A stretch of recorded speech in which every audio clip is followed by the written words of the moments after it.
Hi, and welcome to this live stream. I am going to start doing these more regularly, and I'm excited about the prospect of finding out what I am going to find out from doing this, and I hope that it's helpful for you somehow. I'm going to be exploring creativity, spirituality, science stuff, the relationship between the known and the unknown, and how to navigate the unknown more successfully, more skillfully, and gracefully.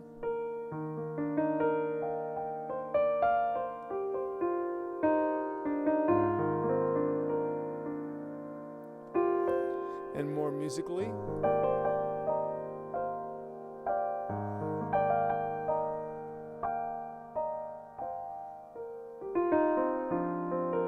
There's a lot that we can learn from the process of improvising music, theater, any practice that involves improvisation. And I have experience in improvisational theater, but also improvising music. And there is a lot in the experience of improvising music that can be applied in other areas of our lives. And that is what I have to offer. That's one of the main things that I think that I have to offer the world. And the reason that I come to this is actually runs pretty deep. And I think this is part of what I need to be getting on and doing these lives, because I have a lot to share, and I've been holding out, and that's not great. I've been keeping a lot of things bottled up for many years, and that's not working. It's not working anymore, and there's a lot of reasons for that you may understand once you hear some of the things that I have to share. But mostly I want to see if I can come to this with as clean an agenda as possible, so that I can be open to whatever Spirit may want to be sending through me at any particular given time, rather than coming with a script, or even an outline. I've got some ideas about what I would like to share in this live stream, but I also am not real clear about which things to share in this particular one, or just something to share in the coming days or weeks.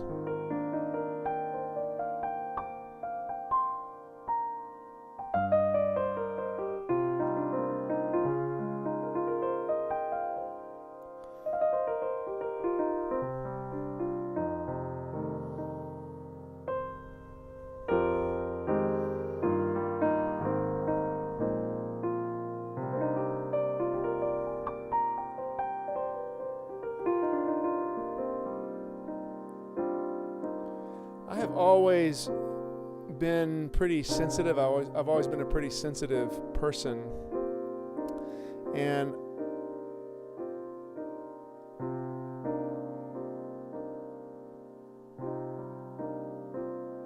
I've always been motivated in my adult career life to make a significant difference in the world. I started off my career in social work. I had some really interesting experiences as a camp counselor in high school that our church set up. So we set up camps for kids from across the tracks in Fort Worth, Texas, and those were some really inspiring and fun and powerful experiences as a junior and senior in high school.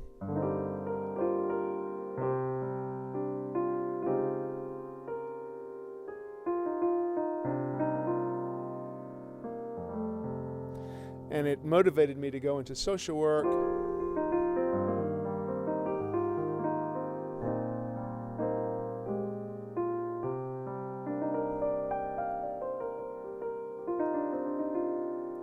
I was pre-med my first year, but then I went into social work after my freshman year, and that was really where my passion was.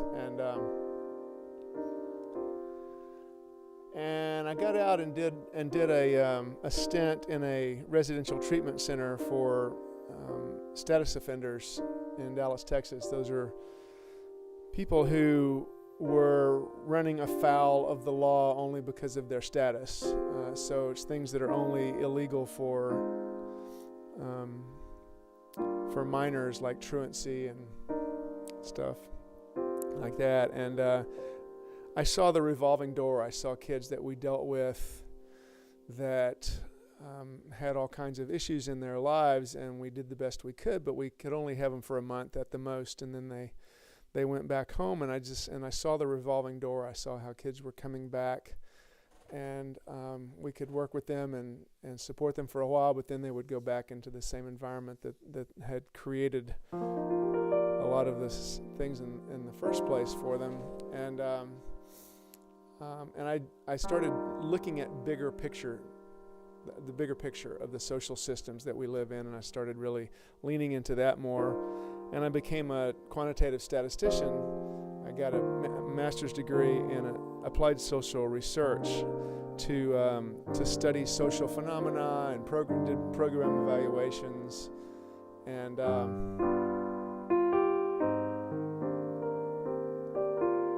I was a statistics consultant for several years in a university setting for grad students and faculty, and really enjoyed that because I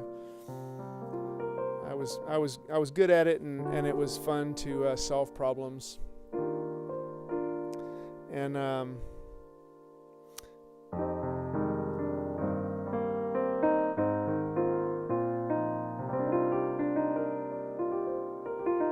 but it was helping other people with their problems, and I really wanted to work on some of the substantive things that had motivated me and that I really wanted to work on. And I'd always thought that solving basic needs, like making sure that people have enough to eat and make sure that people have their basic needs met, would be something that we could all sort of rally around, that none of us like the idea of people not having enough food to eat, and so I started focusing on how to deal with that challenge of how can we make sure that everybody at least has sufficient food so that everybody has a shot at a decent life. Because if you can't really get adequate nutrition in your belly, you can't learn. Kids can't really learn, and they can't develop, and they don't have a shot at a good life if you're just hungry all the time. And so that was my motivation for a lot of the things that sent me into social work and into statistics. And I came to North Carolina, and I studied global hunger and the maldistribution of food, and so I was very motivated by that. And I was also always motivated by injustices and racial injustices and social class injustices and so on. And so that sent me where it sent me. And along the way, I always wondered, it's like, there's all this information already out there about these things. And so it seemed to me that the question wasn't necessarily like just getting the information out there, because we've got the information. It's like, why can't we seem to improve on these things? Why can't we seem to get better? And so I always had this question, is like, how can we go from where we are now to where we want to be? Like in the 60s, it was like, we've got this war thing happening. Why can't we extricate ourselves from that challenge? Or we have all this racial injustice. Why can't we seem to get over the challenge that we have with all of this injustice? Why can't we seem to get to a better place? How do we get from where we are now to where we want to be? And so that's always been an underlying motivating question for me, is how do we go from where we we are now to where we most want to be. Because it seems to be more than just about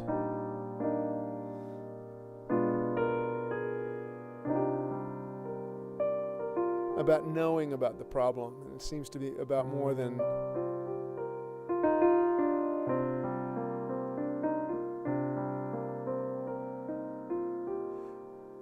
and so I spent a lot of time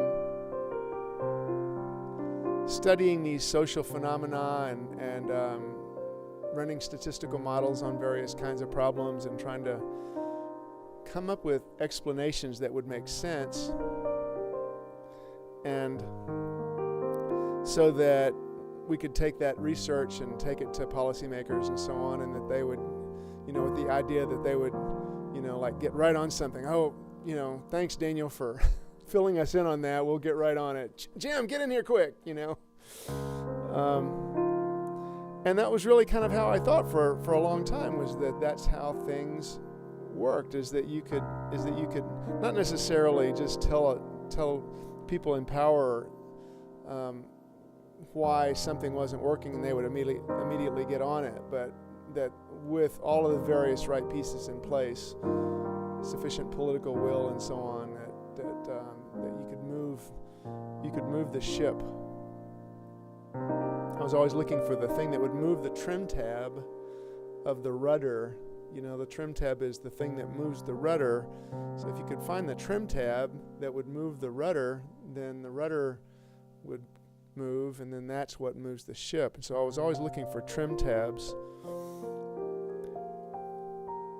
And in the 90s, I did a lot of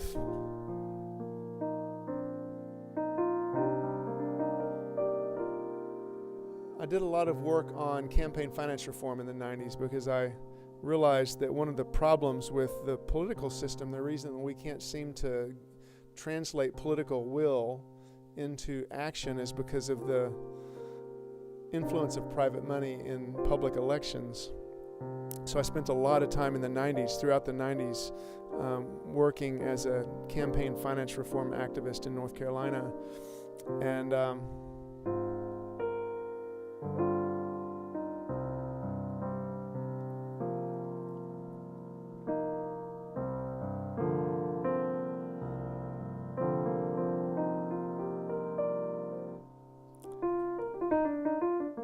And without getting into the whole story, I may go into that more later. But ultimately, the thing that I have eventually come to is that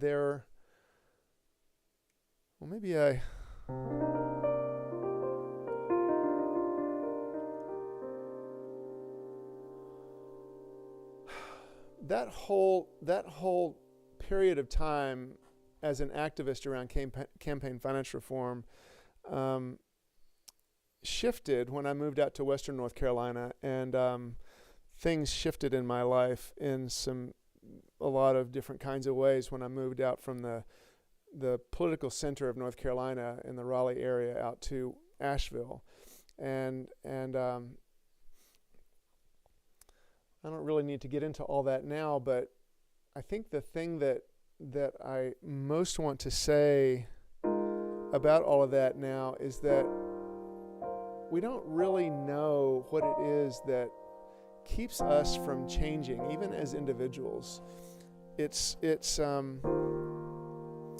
has become increasingly apparent to me, and I think a lot of us, that even when we know we want to change something, even when we're really clear we want to change something, like we want to get into better shape, or we want to read more, or we want to have more fun, or we want to shift the way that we are in our relationships, or we want to be more kind and compassionate, or whatever we may want, related to, getting from where we are now to some other place that we want to be.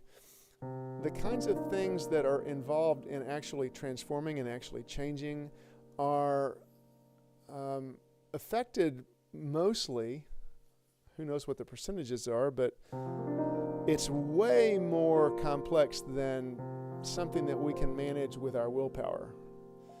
I can't just, that's why, New Year's resolutions are so flaky, is because, it's like you can do that for a while, but then, these other energies, these other factors come in and affect us. And we know a lot more about that now than we did 100 years ago.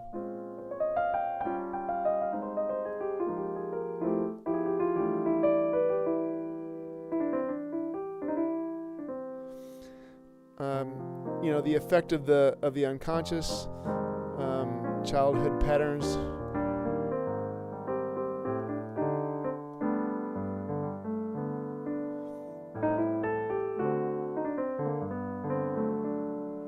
And so we know that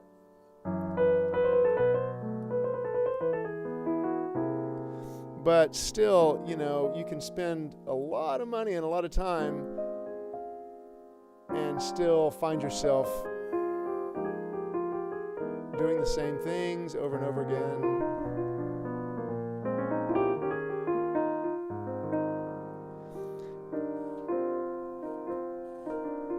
And I have spent a bunch of time in various kinds of therapeutic settings and shamanic settings, and I've done a lot of personal work in my life with my own stuff, which is pretty massive stuff. I've got some pretty big challenges to wrestle with, but not anything like what a lot of people have to wrestle with. But I have enough experience with the process to appreciate how challenging it is to actually change our behavior. And one of the things that I think is central to it all is to, first of all, to accept that there is much more that we don't know about life than there is that we do know about life. And we can't stand that. That is a profoundly difficult thing to accept. That the things that we don't know are so much more influential, not only in our own lives, but in life. Life itself is fundamentally unknowable. Not just unknown, but unknowable. And I posit, I would put to you, that we would have a much better time of it.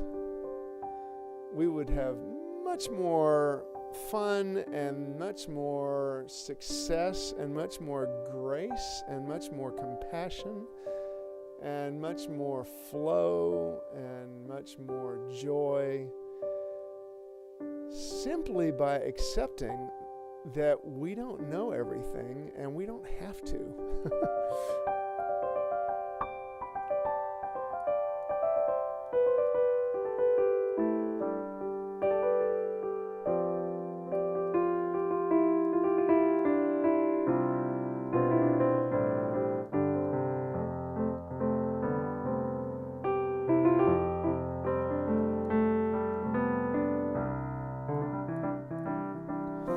To let go of the so many of the things that we have required of ourselves in terms of being safe or being accepted or feeling good about ourselves or feeling capacity or confidence, that we think we need to know more in order to feel okay about ourselves and to feel okay about life. And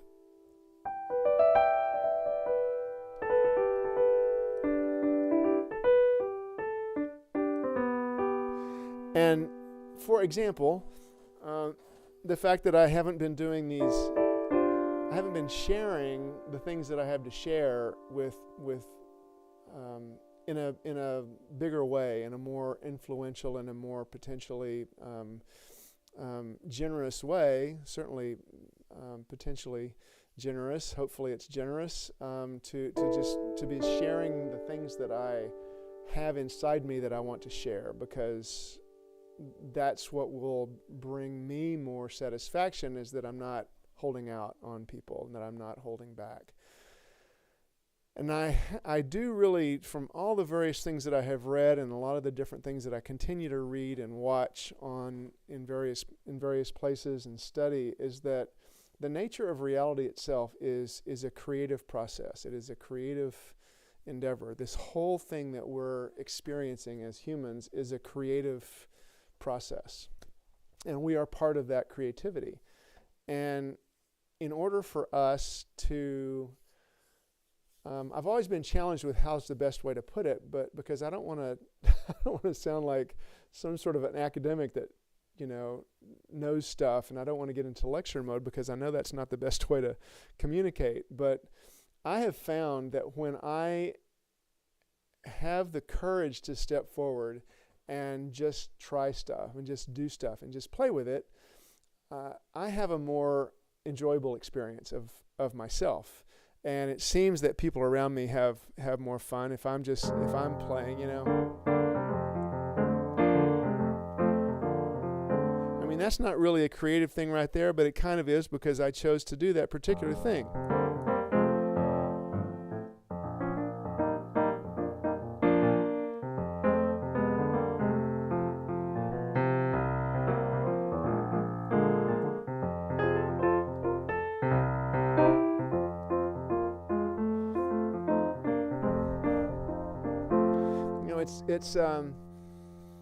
It is not really that.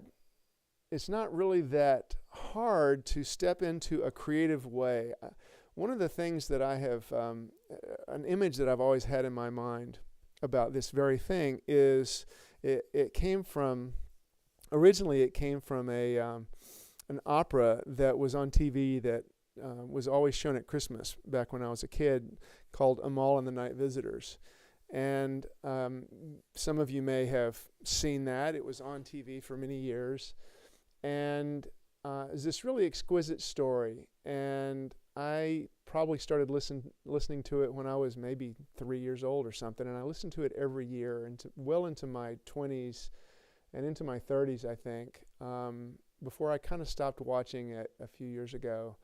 And I'd really love to pick that tradition back up this year. And I won't say a lot about the story, but there's a moment in that story where there is a piece of music that I have always thought of as, when I may start getting teary just thinking about it, there's a moment in the music that is just so, it touches me so deeply. And it is this moment when one of the peasants, one of the shepherds in this story, has the opportunity to go from where she is afraid because they are in the presence of the three kings, and they're asked to dance for the kings.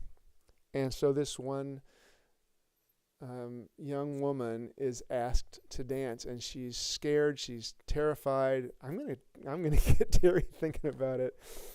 And she starts she shifts from being scared to, okay, I'm gonna dance. And she, like, in the music, you feel this moment in the music where she just decides to step forward and start dancing. And that moment right there, this exquisite moment, is the difference between leaning back and leaning forward. And when she leans forward and starts dancing, things get started. It's like that's when stuff starts happening. And that's been an image for me about my own self, and about the way that I have so often just leaned back. I lean back. And I have leaned forward a lot in my life. And if you know me from various situations, you may think that I do that all the time. I am capable of leaning forward and just sort of stepping forward, just because that's part of my personality. but I also do it in fairly safe ways for the most part. Something like this, a live stream, is actually pretty.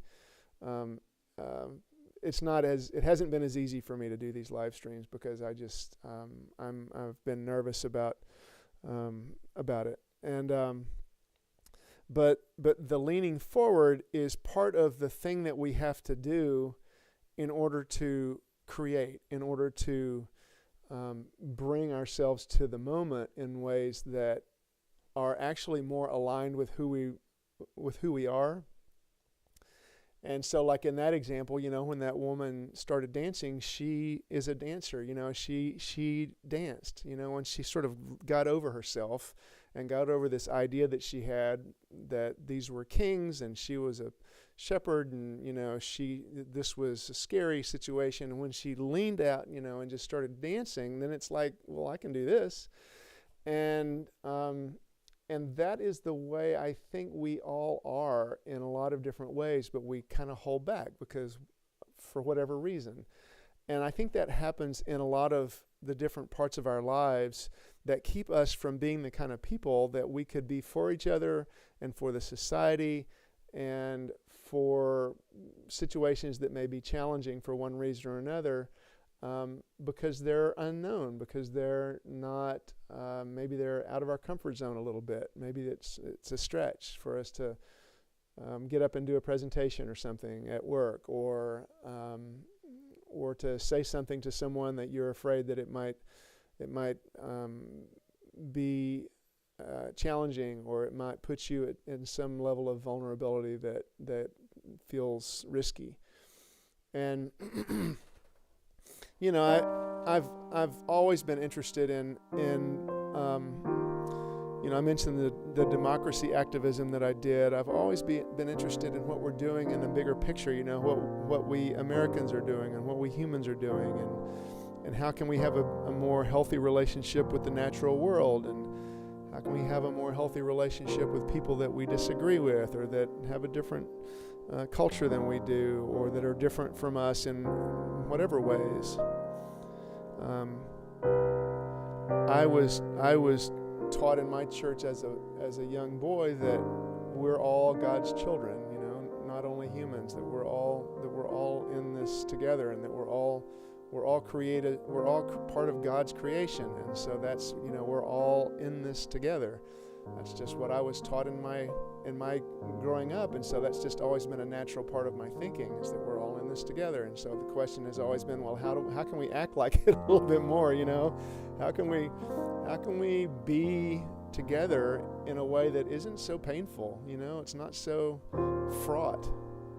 It's not so hurtful. Not so violent. I'm here on October the 22nd, after those horrible attacks in Israel, and just horrible stuff, and also really horrible things that are happening in lots of places around the world now, and that have happened in lots of places, that people on all sides have perpetrated on people on all sides.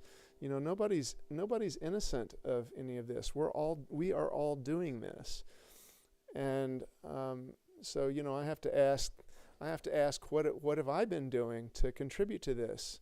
And there are times when I have said really horrible things to people. There's times that I have said really, really, like I think back on some of the things that I have said in my life, and it's just horrifying. Some of the things that I have actually said to somebody. For a wide range of reasons, just from the insensitive and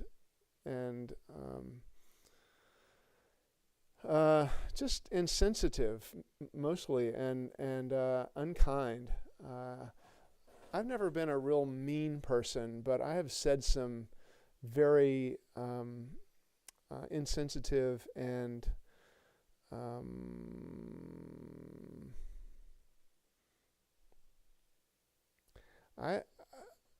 I could probably say that I have said some.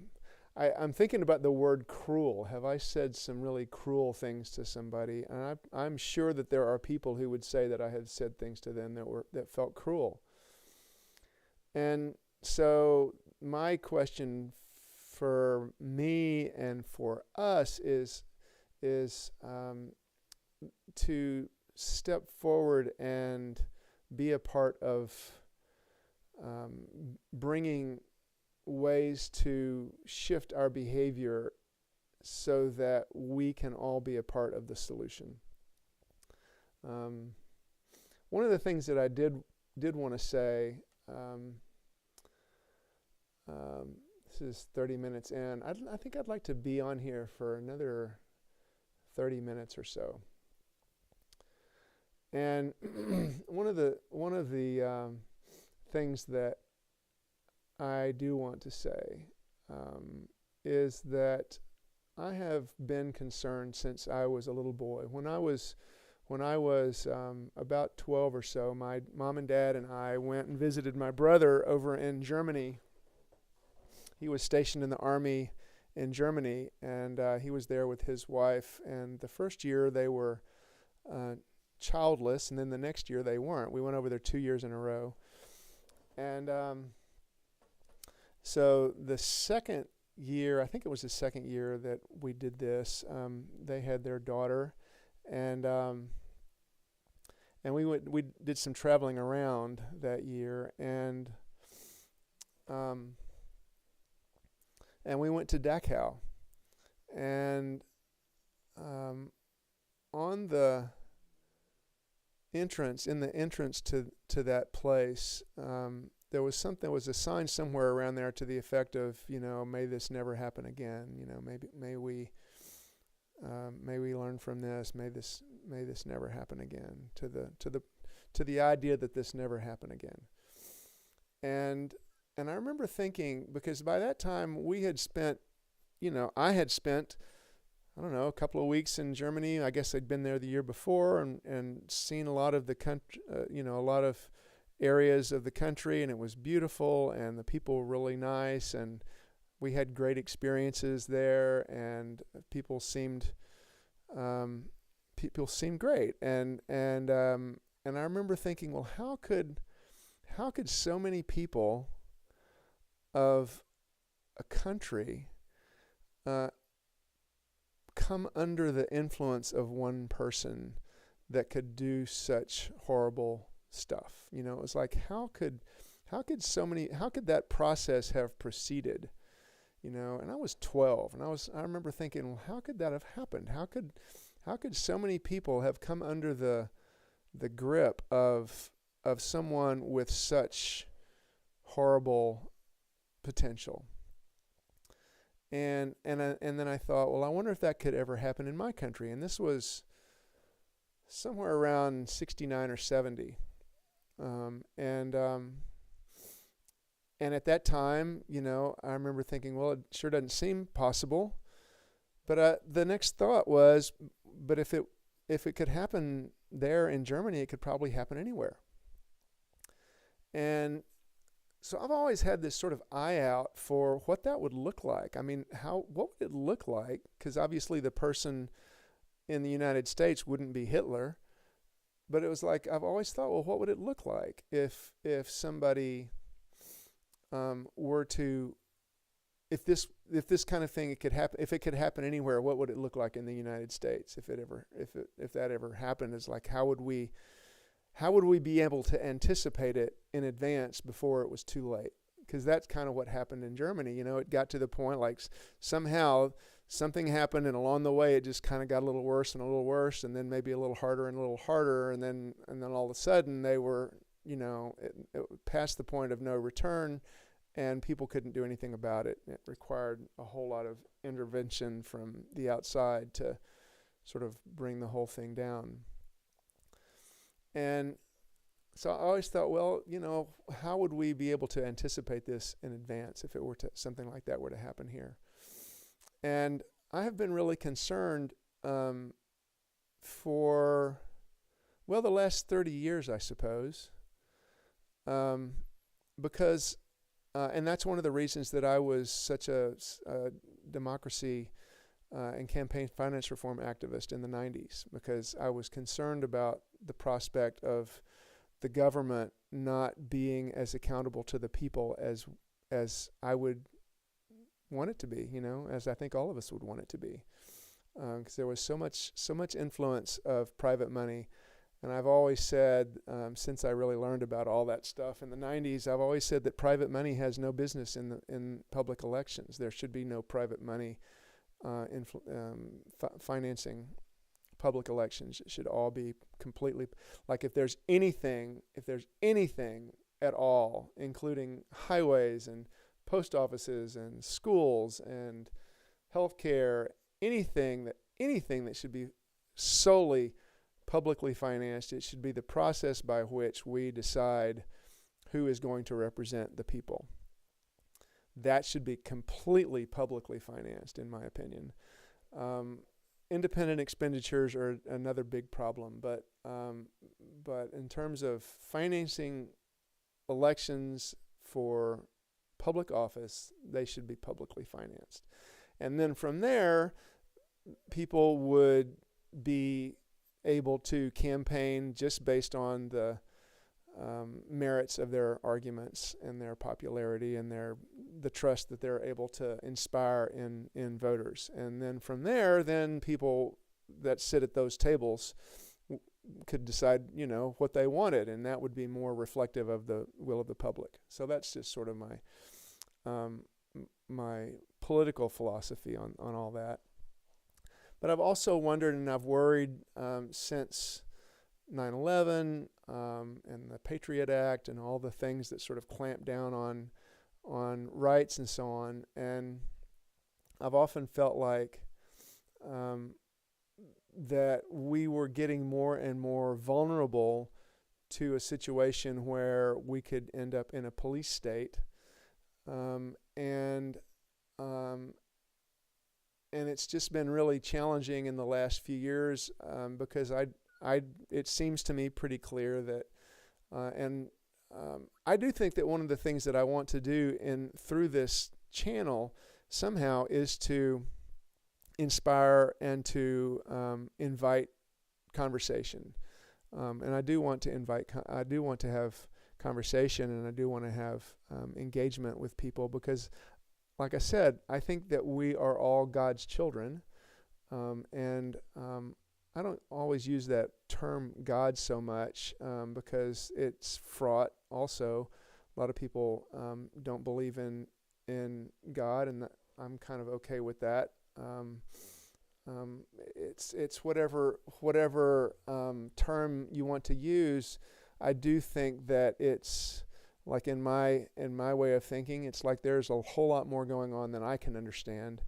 And so, there's something that created all of this, and whether it's something that you want to call God or spirit or consciousness or creativity or source or whatever, I don't really have a big problem with what you call it, but whatever it is that generates all this, whatever it is that could be described as the thing that we all share in common.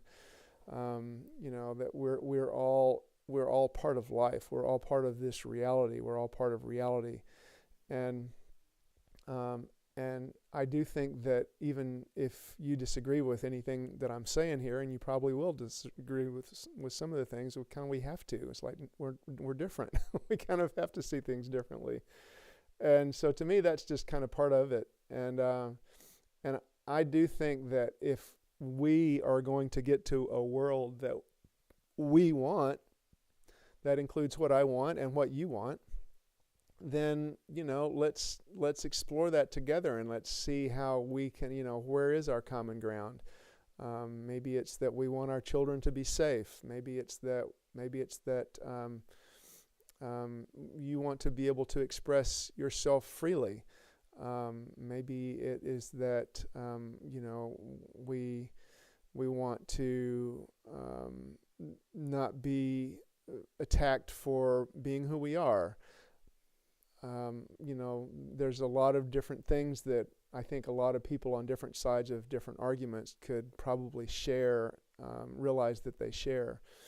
And so I'm interested in those kinds of conversations, and I think this is to me, this is the kind of leaning forward that I want to do. I want to be able to say when I die that I reached out and said, okay, how can we heal some of these divides? How can we find ways to be in conversations that are more respectful of each other? You know, we're listening to each other better. We're able to share ourselves more genuinely, with more authenticity, and with what I think of, what I call musicality. You know, you can say what you want to say.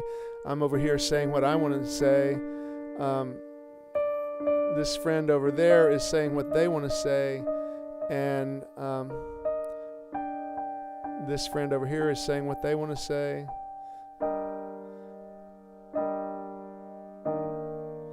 And there's some way in the midst of it all that there's some level of paying attention. There's some way in which these different things that get said are fitting into a tapestry of something that can be described as harmonious. You know, it can be described as some level of being in something together that helps us to see that, you know, helps us to experience that, instead of us having the experience of, wow, we're so divided, you know, to create more opportunities for us to actually have the experience of feeling together in something. And this is why I do this work on the piano, is that it is not only a metaphor, but it's also a practice for stepping into the unknown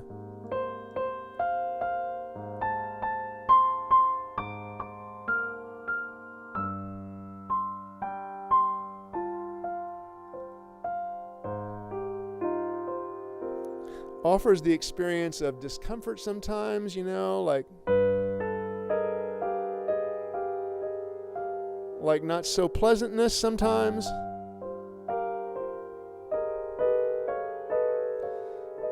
And to have the experience of working through some of those unpleasant moments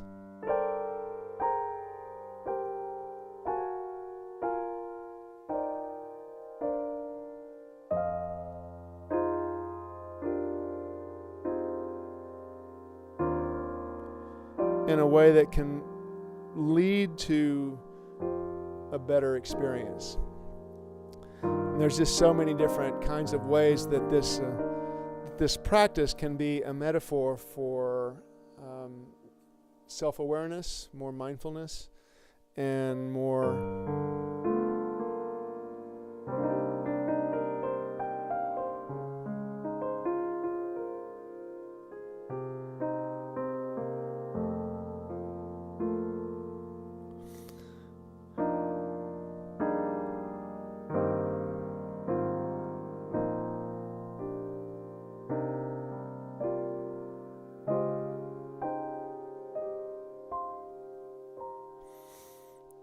and it just feels like that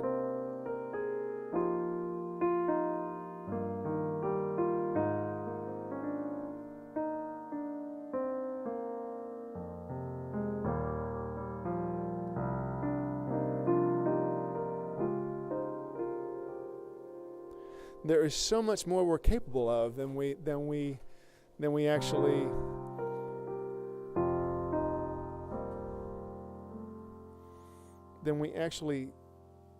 play out on a day-to-day basis. And I would love to be a part of creating tools and sharing ideas for how we can actually do this better, how we can be more of who we really are.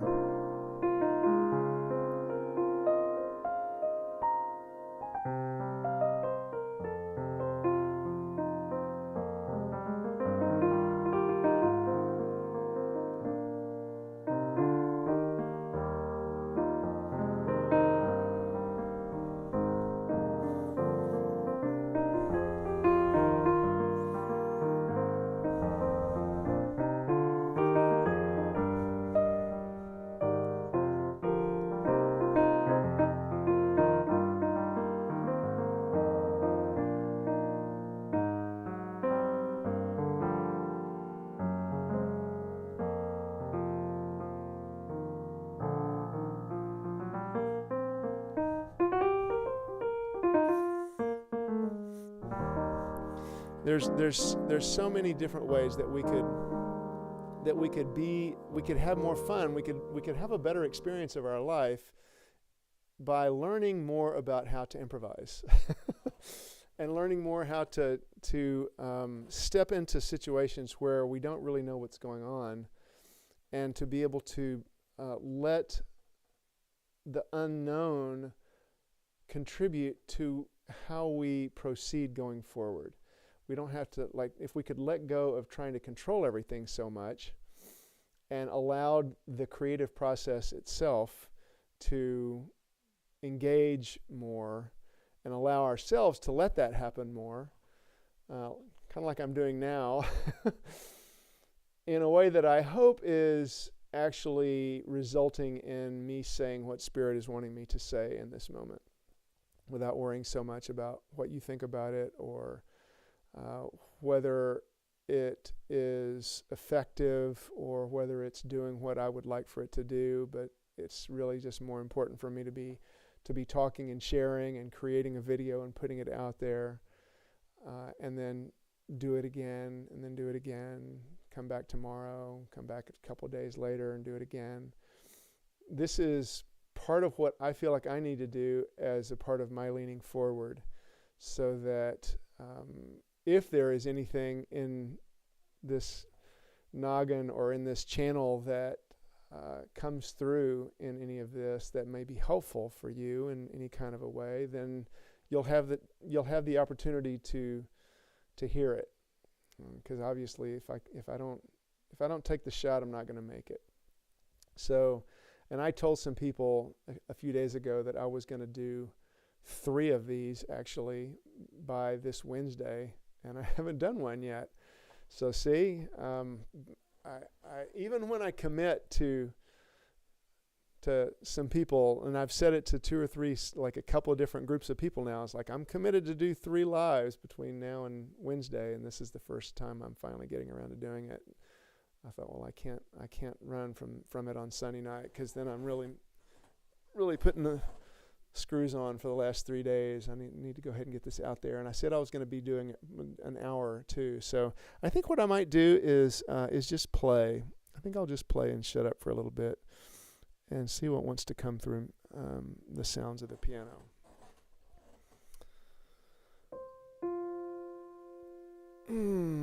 Let's see here. Let's play in 3 sharps.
this really kind of goes out to all of us who care about each other, who care about the various situations that we find ourselves in, and the people that we love and the people that we miss, maybe people that used to be in our lives that haven't been for whatever reason. And most especially to the parts of ourselves that we have exiled, parts of us that we have exiled and set aside for whatever reasons, that we might reconnect with those parts of ourselves and bring them to the table, bring them to each other, bring them to each other more generously.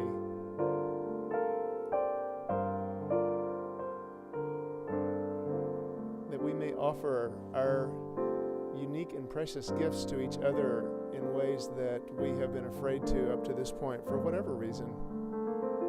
Whatever has kept us from sharing our gifts with each other.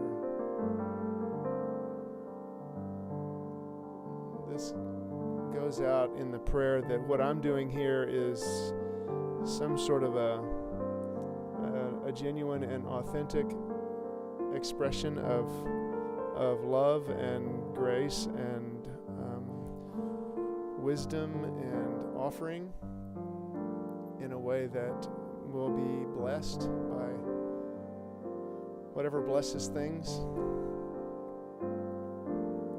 That it might be a blessing for you in some way. And I would love for us all to find ways to be who we really are.